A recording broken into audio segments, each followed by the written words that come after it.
puisque régulièrement, il y a des gens qui tentent de mettre Freud à la poubelle. Voilà, ils tentent de brûler ses livres, c'était le cas déjà en 39, 40, les Allemands, les nazis, brûler les livres de Freud sur les places publiques, dans de grands autodafés. Freud, lui, ne s'en inquiétait pas plus et rentrait chez lui pour écrire ses livres, de nouveaux livres. Il y en aura d'autres après, jusqu'en 45. Aujourd'hui, et depuis des années, il y a toujours des gens qui sont prêts à faire disparaître l'héritage freudien. Donc ils essaient. Ils ont une pulsion d'effacement. Ils veulent absolument que les archives Freud brûlent. Ils veulent que ces livres cessent d'être édités ou réédités. Or, ils s'attaquent à un monument qui est indéboulonnable. On ne peut pas faire disparaître Freud parce que ce qu'il a apporté à l'humanité est maintenant dans le patrimoine symbolique de l'humanité. Or, de ce patrimoine, nul ne peut le déloger.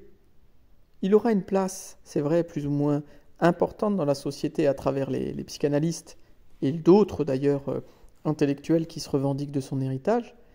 Donc il aura des moments de gloire et d'autres de faiblesse.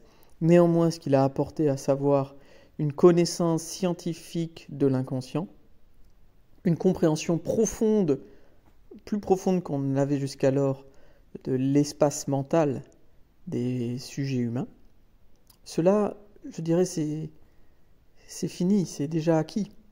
C'est un acquis définitif, comme Galilée, comme Darwin, comme Marx aussi. Ce sont des gens qui ont amené quelque chose de plus à la société, et cette société s'est bâtie avec eux et se bâtit avec eux ou contre eux. C'est le cas des anti-freudiens qui, certains, ont pignon sur rue et font de leur vie un commerce anti-freudien. Résultat, ils renforcent plutôt la psychanalyse qu'ils ne l'affaiblissent, puisqu'ils donnent aux psychanalystes un terrain où avoir de la contradiction, pour avoir de la critique. Bon, souvent leurs critiques sont assez faibles, mais néanmoins elles permettent de reparler de la psychanalyse, même si c'est sur un mode négatif, même si c'est sur un mode dénégatif, bien pour autant, il reste qu'il y a du Freud dans l'air, et que vous pouvez déboulonner les statues, vous pouvez arracher son image, vous pouvez cesser de diffuser ses livres, il y a du Freud dans l'air. Voilà. Freud est passé dans un patrimoine immatériel, et donc tous ceux qui s'attachent à détruire les objets freudiens, eh bien, ils sont un peu à côté de la plaque, et finalement, ça leur donne une leçon freudienne, c'est-à-dire que ce qui compte dans la transmission, c'est ce qui ne se voit pas. C'est ce qui ne se dit pas, c'est ce qui ne se revendique pas. Et la transmission freudienne fait son œuvre comme une taupe, loin des éclats, et elle traverse toute la société, tous les hommes, toutes les femmes, et c'est pas pour rien qu'ils continuent, malgré les campagnes anti-freudiennes, de venir voir des psychanalystes parce qu'ils savent que là-bas, il y a un espace de liberté que beaucoup voudraient voir disparaître, mais c'est une liberté utile, c'est une liberté déterminante, c'est une liberté qui pour beaucoup de personnes change la vie.